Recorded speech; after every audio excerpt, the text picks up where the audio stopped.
What's up, everybody? This is Cool Dude, and finally I get to talk about the highly anticipated DC film, The Suicide Squad, directed by James Gunn, the sequel film to the 2016 movie, directed by David Ayers, which was terrible, and DC fans don't talk about that movie. So, this movie, is finally out. I saw it on HBO Max, and how did it turn out? It was fucking awesome. It was so awesome.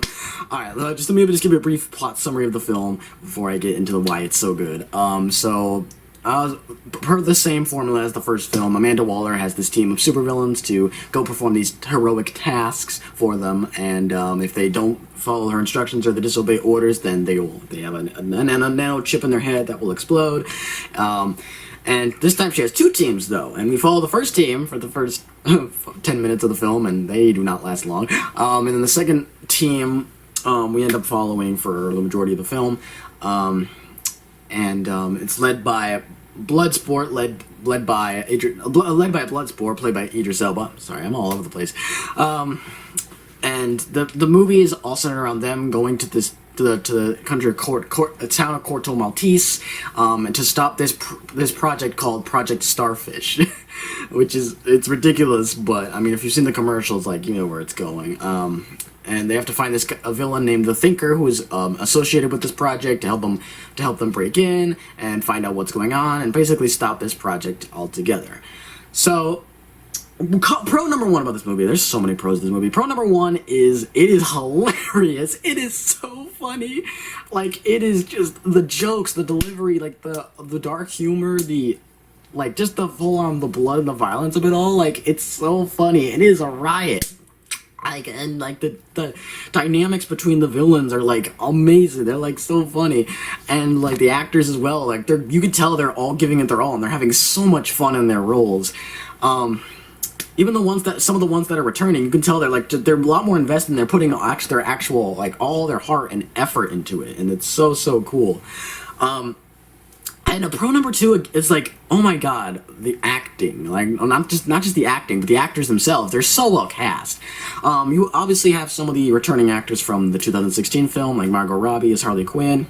It'd be crazy for them to do another Suicide Squad movie without Margot Robbie as Harley Quinn, though. I mean, that'd be no jokes aside, that would be commercial suicide. Anyway, Viola Davis is back as Amanda Waller. Joel Kinnaman is back in his role, and there's just quite a few supporting characters back from that role. But even the newer ones that they have, like, they're really good. Especially Idris Elba. Weirdly enough, I wasn't expecting Idris Elba to work in this movie that well. I don't know, but I mean, he surprised me. I really liked Idris Elba in the movie. Most of the actors in the movie are spot on. They're top notch, and, like, you can tell, like, this movie, like, they were excited to make it. They were, like, so on board, and they were so ready to do whatever James Gunn wanted them to do. They're like, hell yes, this is all awesome, excellent, yes. Pro number three of the movie is that the villains themselves are so much better as characters in this movie compared to the first Suicide Squad. That's one of the main issues I had with the first Suicide Squad, which I did a cool review of that one. If you want to check it out, it's on my cool reviews playlist.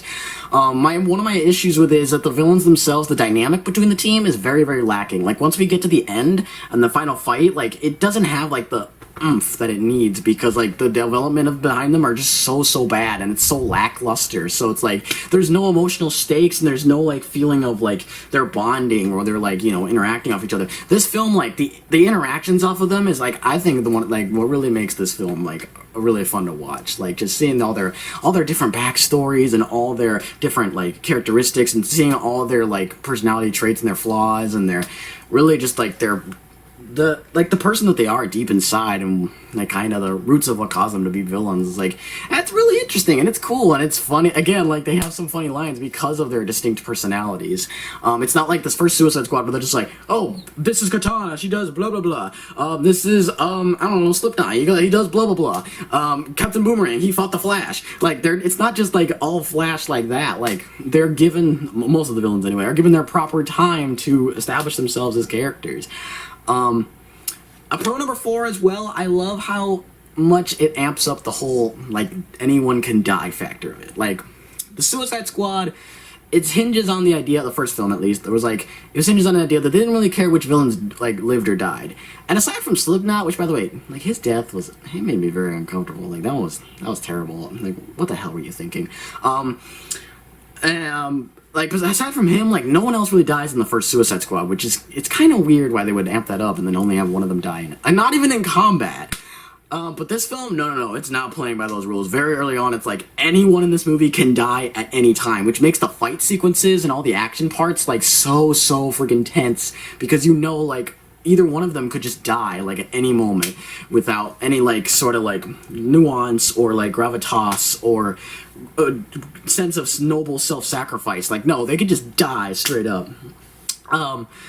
And it's again, like, it ups the tension in such a great way. And because there are quite a few times in the movie where, I won't spoil like which characters do which characters like are engaged in the combat, but like some of the characters turn on each other and they fight against each other, like, and they're like going full at it. They're not like half-assing it, like they want to kill each other. It's not like Civil War, Captain America Civil War, where they come to a truce, you know, like Captain America, Iron Man. And I get that was a different movie in a different situation, but like you get what I'm saying. Like it's not like that kind of a fight between friends and like allies. No, they're gonna kill each other in this movie, and that makes it all the more suspenseful because you're like, I don't know, like you grow to like some of these characters, and seeing them die, like it really upsets you. It really does make you go like, oh man, he was cool, you know. And again, like another thing, the action, oh my god, the action is so freaking cool. It is so well choreographed and is well paced, and I love how fast it is. And again, like the R rating definitely helps with this movie. I was really hoping that this movie wasn't going to be like one of those R-rated movies that feels like a PG-13 movie, which it really annoys me, by the way, when movies do that. Like, why would you call yourself rated R? Like I've seen like PG movies that are more like disgusting than like this R-rated movie. But no, this movie doesn't play like that. There are a ton of blood and decapitations and gross imagery and just blood and body parts coming out everywhere. It's like, oh god, it's so gross, but it's so cool. And like some of the action, I love how it doesn't feel like boring. It doesn't feel like all drawn out. Like all of them have their own unique like things that are like, they have their own unique like elements of cool that are going for it. Like there's one part where Harley Quinn is getting out of this palace for this jerk, and like it's all done with mostly like one continuous like camera shot of her like just going through different rooms and shooting everyone and just taking up guns, and she's like firing machine guns, and there's like flowers and all that going on behind her, and like, oh god, it's such a cool visual, and it's just such cool, like it's such cool filmmaking, and it's so awesome. And the final battle especially, I'm not gonna spoil like any of the final battle. You have to see the movie to see that, but oh my god, it's such a fun time, and it was like, what the fuck? Like that's the thing with this whole movie. It's just such a joyful WTF film, but in the best way. With all that being said, though, like with all the pros I've gotten out of my chest, when they're like that, those are some big pros. Oh yeah, and also one more thing, I've almost forgot. The music in this movie, while not as catchy or like as memorable, I think, as the first film's music, in terms of like the songs that they put into the movie, they're still really good songs. I think they were greatly utilized in the film, and they give the movie some nice fun flair. And it makes me realize like just how cool of a director James Gunn is. Like he's weird, but like he knows what he's doing with these comic book films. I think that's why, like, he was the best choice for this Suicide Squad, Suicide Squad sequel or reboot, whatever you want to call it.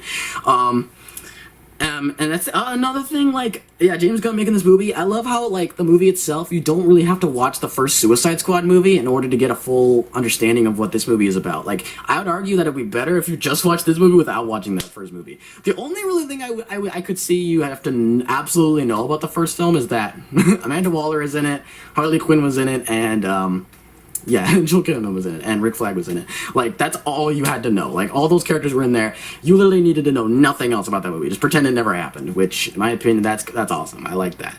But, like, if you do see, like, the first Suicide Squad and this one, like, it still, like, doesn't make a difference. So, I like that a lot about the film.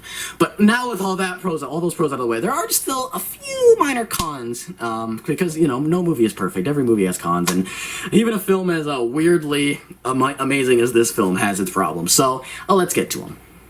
Con number one for me is Harley Quinn. Not that she's bad. Don't go into the comments and be like, oh, cool, dude, you've really done it this time. No. She's great. She's awesome. And she's really fun to watch, as always. She has some great lines, and she's just cool. Margot Robbie, her performance was great. That's not the problem. The issue is, while I did say earlier that it's very tense because it establishes that any of the villains can die at any time, I feel like with Harley Quinn, she's not gonna die. Like, she's the only character that I like, her fight scenes and all that, and every time that she was like on screen, like, I knew nothing bad was gonna happen to her because it's Margot Robbie as Harley Quinn. Like, killing her would be commercial suicide at that point. No pun intended. So I knew that was like, not her, she wasn't gonna die. So her scenes were not as tense as some of the other, group fight scenes. Also, I feel like the movie could have been shorter, but I don't know, that's just a personal nitpick for me. I feel like there could have been one or two scenes that kind of drag a bit. I think, like, a few of them are just Harley Quinn scenes. No offense to Harley again, but, like, just a few of her parts are a little dragged out in comparison to, like, the group's part. Like, it really just kind of takes away from the group. That's all I'm saying with that. But, that's just me. I feel like the movie could have been just a little shorter, and it didn't need to be as long as it was, but I'm not complaining about that. It's just a little nitpick I have. Also, I feel like with this movie, the overall... what am I trying to say?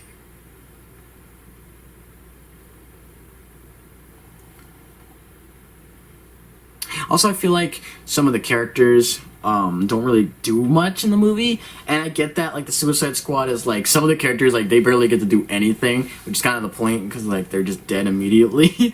Not spoiling those who do die early on, but I'm saying, like, there will be some villains that die, like, very, very early on in the movie, but that's not what I'm saying. I'm saying, like, the characters that we do get to see throughout the course of the movie, like, they barely get to do a thing, and I get the fact that they're, like, gonna be teasing them for the next movie, which, I'm presuming that they're gonna make another movie after this. I mean, this movie did really well, so it'd be weird for them not to do another one afterwards. But yeah, I get the feeling they're teasing them for another movie, but I don't know, just in the context of this movie, it just doesn't feel like they actually did a whole lot.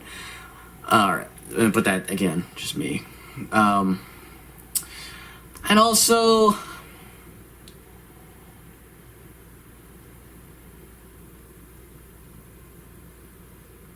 But yeah, but honestly, those are really the only complaints I can see with this. Those are really only complaints I can see with. But honestly, those are really the only complaints I can, like, make at this movie. This movie is awesome. It's perfect. Like, it is so good. James Gunn nailed the hell out of this movie. It's awesome.